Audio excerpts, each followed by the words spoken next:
सर्व मंगल मांगल्ये शिवे सर्वार्थ साधिके शरण्ये त्र्यंबके गौरी नारायणी नमोस्तुते। आप सभी को शारदीय नवरात्र के महाअष्टमी की हार्दिक शुभकामनाएं और बधाई।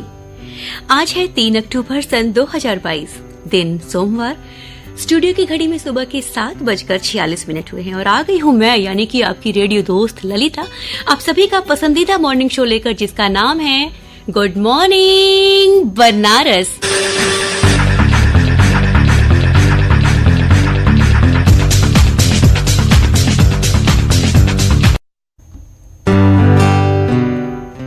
त्योहारों के मौसम की शुरुआत हो चुकी है।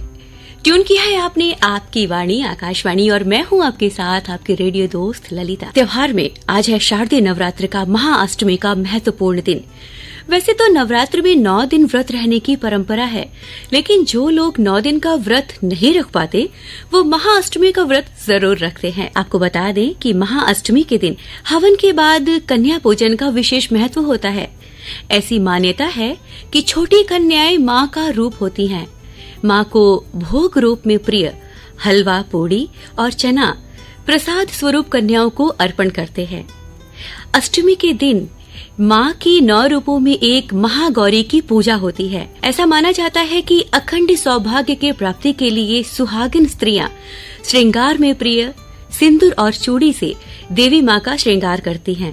कहते हैं कि माँ को लाल रंग बहुत पसंद है, इसीलिए देवी माँ की पूजा में खासकर उनके श्रृंगार में लाल रंग को बहुत ही वरीयता दी जाती है।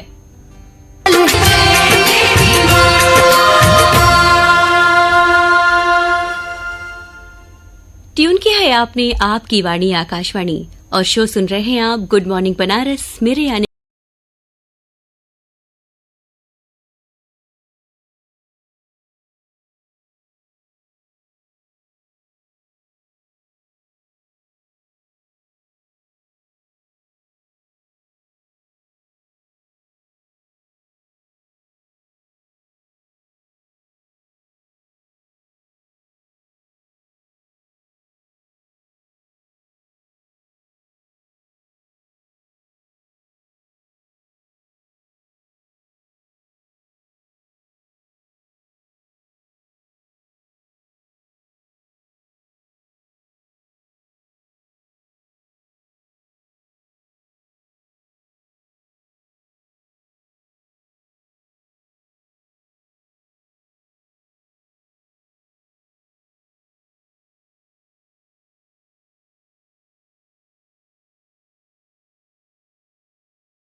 प्रगति के साथ सांस्कृतिक आयोजन में भी बढ़ चढ़ के हिस्सा ले रहा है। तो बना रहे बनारस।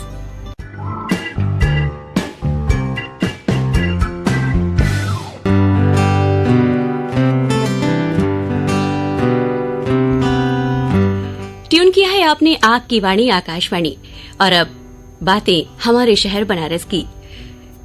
तो आज की खबर में सबसे पहले है भारतीय डाक से जुड़ी खबर। डाकघर खाता धारकों को होगा बड़ा फायदा। उत्तर प्रदेश के 17,833 डाकघरों में शुरू हुई ये सुविधा। डाकघरों में अब डीबीटी योजनाओं के जरिए पैसा आसानी से ट्रांसफर हो जाएगा। इससे भारी तादाद में आम लोगों को, खास तौर पर ग्रामीणों को बहुत फायदा होगा। इस नई व्यवस्था के तहत डाक विभाग के बचत बैंक खातों में लाभार्थियों को धनराशि भेजने से लोगों को अंतरिम धनराशि इस्तेमाल करने में आसानी होगी। और खास बात यह है कि जहां बैंकिंग सेवाएं उपलब्ध नहीं है, उन ग्रामीण इलाकों में किसानों व अन्य लोगों को डाकघर से डीबीटी के जरिए पैसा मिल जाएगा। इससे डाकघर व बैंक आपस में लेन देन संभव हो सकेगा। तो भाई ये तो है बहुत ही खुशी की बात। और अब बनारस वालों के लिए एक और अच्छी खबर। भारत सरकार की ओर से वित्तीय वर्ष 2021-22 के लिए किए गए स्वच्छ सर्वेक्षण में वाराणसी को देश में 21वां स्थान प्राप्त हुआ, जबकि उत्तर प्रदेश स्तर पर यह स्थान चौथा है। पिछली बार के सर्वेक्षण में देश स्तर पर 30वां स्थान प्राप्त हुआ था।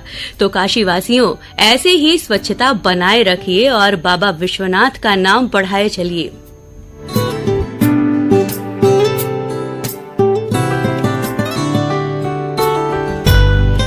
खबरों का सिलसिला आगे बढ़ाते हैं, आपको बताते हैं यूनेस्को की विश्व सांस्कृतिक विरासत में शामिल रामनगर की प्रसिद्ध रामलीला का मंचन 9 सितंबर यानी अनंत चतुर्दशी से लेकर 31 दिन तक लगातार चलेगी। यहाँ आपको बता दें कि बात जब भव्य रामलीला और दशहरे की हो तो बनारस का नाम भी सबसे ऊपर आता है। 235 वर्षों से चली आ रही इस रामलीला को देखने स्थानीय लोगों के साथ ही देश विदेश के सैलानी भी यहाँ उमड़ के आते हैं।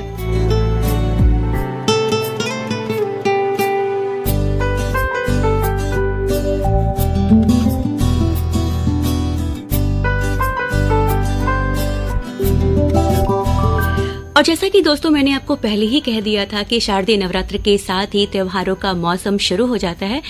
और भाई आपको बता दें कि बनारस इस परंपरा में भी सबसे आगे है, क्योंकि दशहरे के अगले ही दिन विश्व प्रसिद्ध भरत मिलाप का भव्य आयोजन प्रत्येक वर्ष बनारस के नाटी इमली स्थित मैदान में पूरे हर्षोल्लास के साथ मनाया जाता है, जिसकी दिव्यता और भव्यता देखते ही बनती है, जिसका आंखों देखा हाल प्रत्येक वर्ष आकाशवाणी के वाराणसी केंद्र से प्रसारित किया जाएगा। तो इस बार भी सुनना मत भूलिएगा।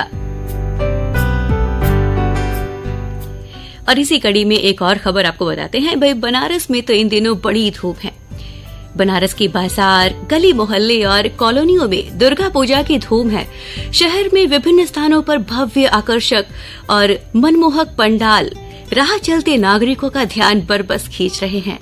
विशेष थीम पर सजे भव्य पंडाल, कलरफुल शामियाना और मंदिर समेत गलियों में लगाई गई रंगीन इलेक्ट्रॉनिक लाइटों की चकाचौंध से मेले सरीखा एहसास हो रहा है। मेले के पास विभिन्न प्रकार के व्यंजनों और भी कई प्रकार की दुकानें सज गई हैं, जिससे कि अब तो हर दिन मेला ही लग रहा है। लेकिन दोस्तों इसके साथ ही आपको ये बात भी बता दें, दुर्गा पूजा की वजह से जगह जगह पर रूट डाइवर्सन है और इसके साथ ही शहर में जाम की व्यवस्था भी बनी हुई है। तो आपको ये भी बता दें कि जहां कहीं भी जाने के लिए आप निकल रहे हैं तो घर से थोड़ा समय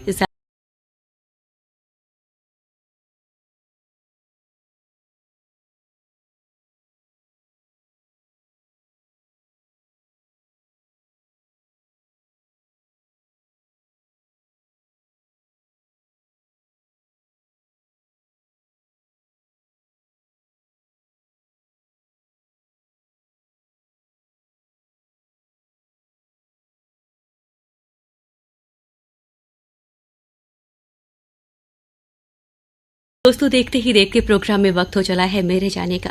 तो अब चलते चलते आपसे बस यही कहेंगे, देवी माँ आप सभी पर अपनी कृपा बरसाती रहे और यूं ही हंसते मुस्कुराते जीवन बीत जाए। तो अभी के लिए मैं जा रही हूँ, वापस मिलती हूँ आपसे मधुरिमा के साथ सुबह 8:30 पर। समाचारों का सिलसिला जारी रहेगा। आप सुनेंगी समाचार प्रभात हमारे दिल्ली केंद्र से। तो सुनते रहिए आपकी वाणी आकाशवाणी और प्रेम से बोलिए